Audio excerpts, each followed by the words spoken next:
లాస్య గారి మరణాన్ని అంటే దాదాపు 3 సార్లు కూడా తప్పించుకొని మరణం నుంచి ఈసారి అకాల మరణం చెందడం జరిగింది. ఏం చెప్తారు? అంటే పాపం అంటే ఒక కింది నుంచి ఎదిగి వచ్చిన ఒక నాయకుడు సాయన్న, ఆయన కూతురు, ఆయన స్ఫూర్తిని నిలబెడుతూ ఆమె శాసనసభ్యురాలుగా ఎన్నిక కావడం అనేది నిజంగా చాలా అందరం కూడా హర్షించాం.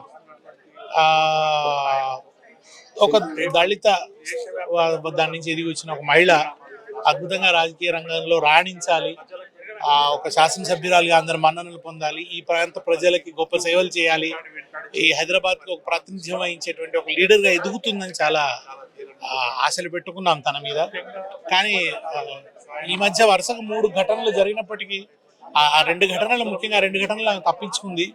4 గంటలు లిఫ్ట్లో ఉండిపోవడం కావచ్చు. మొన్న నల్గొండ సభ తర్వాత కూడా తనకు యాక్సిడెంట్ జరిగింది.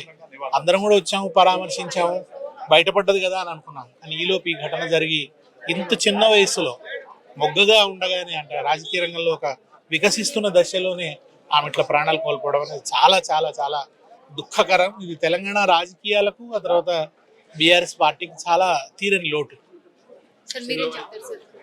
నందిత మరణం చాలా తీరని లోటు. ఎందుకంటే ఒక యువ నాయకురాలిగా, దళిత యువతిగా, సాయన్న గారి వారసత్వాన్ని పురికొచ్చుకొని ముందుకు పోతున్నటువంటి లాస్యని ఒక గొప్ప నాయకుడిగా నిలబెట్టాలని కేసీఆర్ గారు మొన్న ఎన్నికల్లో వారికి టికెట్ ఇచ్చి అద్భుతమైనటువంటి మెజార్టీతో బీఆర్ఎస్ పక్షాన గెలిచిన తర్వాత 1 సంవత్సర కాలంలోనే ఇటువంటి వారి తండ్రి చనిపోయిన తర్వాత వెంటనే వీరు కూడా 1 సంవత్సరం లోపే మరణించడం అనేటువంటి అందరికి బాధాకరం. అట్లాగే ఇదే ఫిబ్రవరిలోనే వారి మరణం కూడా సంభవించింది. ఇటువంటి నాయకుల మరణం పట్ల సమాజం చాలా కోల్పోతా ఉన్నది. ఎందుకంటే సమాజాన్ని సరైనటువంటి రీతిలో అర్థం చేసుకోవడం, వాటికి సంబంధించినటువంటి అంశాలని ప్రజలకు చేరవేయడంలో బీఆర్ఎస్ పార్టీకి చీరని లోటు. వారికి మేము వినమ్రంగా నివాళులర్పిస్తా ఉన్నాం. సాయన ఏం చుట్టాం కాదు, కానీ సాయన ఇక్కడ మేము చిన్నప్పటి నుంచి సాయన ఇక్కడ ఉన్నాడు.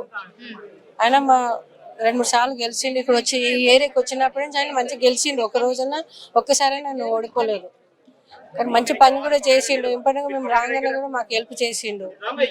ఇక చేసినందుకు మేము కూడా ఆయనకు ఓటు వేసి మేము గెలిపించినాం.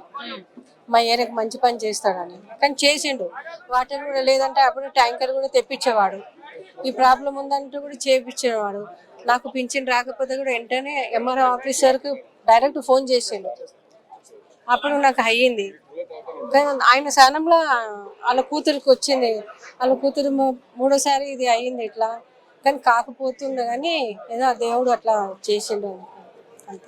అంటే దాదాపు కూడా ఒకటి కాదు, 2 కాదు, 3 సార్లు మరణం నుంచి తప్పించుకున్నారు. ఒకసారి లిఫ్ట్ లో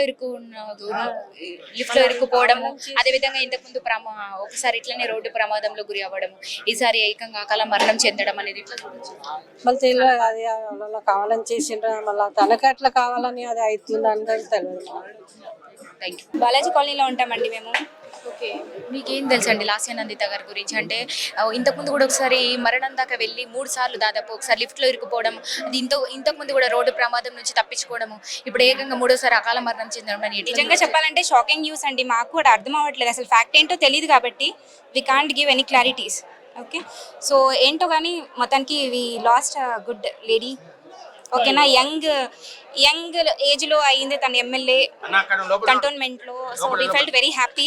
కానీ ఇప్పుడు ఏంటో ఇలా జరిగింది. సో ఇట్స్ షాకింగ్ న్యూస్లో మేము ఏం చెప్పాలో కూడా అర్థం అవ్వట్లేదు. వాళ్ళ నాన్నంతా 5 సార్లు ఎమ్మెల్యే అయ్యి, మళ్ళీ ఇప్పుడు ఈమె యూత్, మరి యంగ్ లీడర్. ఆమెకి ఎంతో భవిష్యత్తు ఉంది, కానీ ఆమె అకాల మరణాన్ని మేము జీర్ణించుకోలేకపోతున్నాం. నెక్స్ట్ ఏదున్నా మేము వాళ్ళకే సపోర్ట్ చేస్తాం. అమ్మ, మేము సాయన్న, మా గురువు సాయన్న కూతురికి ఇట్లా కావడం చాలా బాధాకరం అమ్మ. మేము నేరేడ్మెట్లో ఉంటాము. నేరేడ్మెట్ నుంచి సాయన్న ఎంబటిన ఫాలోవర్స్ ఉండే మేము. ఇప్పుడు వాళ్ళ పాపకి ఇట్లా అకాల మరణం కాగానే మాకు చాలా బాధ అనిపిస్తుంది. సాయన్న గారే చాలా మాకు హెల్ప్ చేశారు. ప్రజలకి చాలా అనుకూలంగా అందుబాటులో ఉండి మాకు అందరికి ఎంత స్పీడ్లో ఉండాలో అంత స్పీడ్లో మాకు ఏ వర్క్ కానీ ఆపకుండా చేశారు. ఇప్పుడు ఆ మేడం కూడా అంతే స్పీడ్లో, అంతే సాయన్న అడుగుజాడలో నడుస్తూ అంతే స్పీడ్గా ఏ సమస్య వచ్చినా చాలా తొందరగా రెస్పాండ్ అవ్వడం జరిగింది. కానీ ఇంత ఇలా జరుగుతుందని, ఇంత తొందరగా చనిపోతారని మేము అనుకోలేదు. చాలా బాధాకరంగా ఉంది. ఏం లేదమ్మా, నేను వార్డు వైస్ ప్రెసిడెంట్. నేను మొదటి నుంచి సాయన మనిషిని నేను. అయినా కూడా సాయన చచ్చిపోయిన తర్వాత మా లాసనందితకు టికెట్ దొరకడం చాలా అదృష్టం. అయినా కూడా 29,000 మెజార్టీతో ఆమెను గెలిపించడం జరిగినది. ఎక్కువ వార్డు మెజార్టీతో ఎక్కువ గెలిచింది మేడం. ఆమె ఈ రోజు ఆమె ఈ రోజు అనుకోకుండా సంఘటన జరిగినందుకు మాకు చాలా బాధాకరంగా ఉంది. ఆమె 3 నెలలే ఉన్నది ఇప్పుడు ఎమ్మెల్యేగా. ఆమె బదులు ఆమె కుటుంబానికి అన్ని విధాలుగా మీరు సాయం చేయగలరని మేము కేసీఆర్కు మన రేవంత్ చాలా మంచి పని చేసిండు ఆయన. ఆయన కూడా పోయింది చాలా బాధాకరము. మళ్ళీ వాళ్ళ కూతురుకి ఇచ్చిర్రు పాపం. ఇంత తొందర ఎమ్మెల్యే సీటు వచ్చి కొన్ని రోజులకే ఇట్లా అయిపోయింది. మాకు చాలా బాధ అనిపిస్తుంది. ప్రమాద సమయంలో వెనుక సీటులో కూర్చున్న లాస్య నందిత తలకు తీవ్ర గాయాలు కావడంతో ప్రాణాలు కోల్పోయారు. ఆమె మృతదేహాన్ని ఆమోద ఆసుపత్రికి తరలించారు.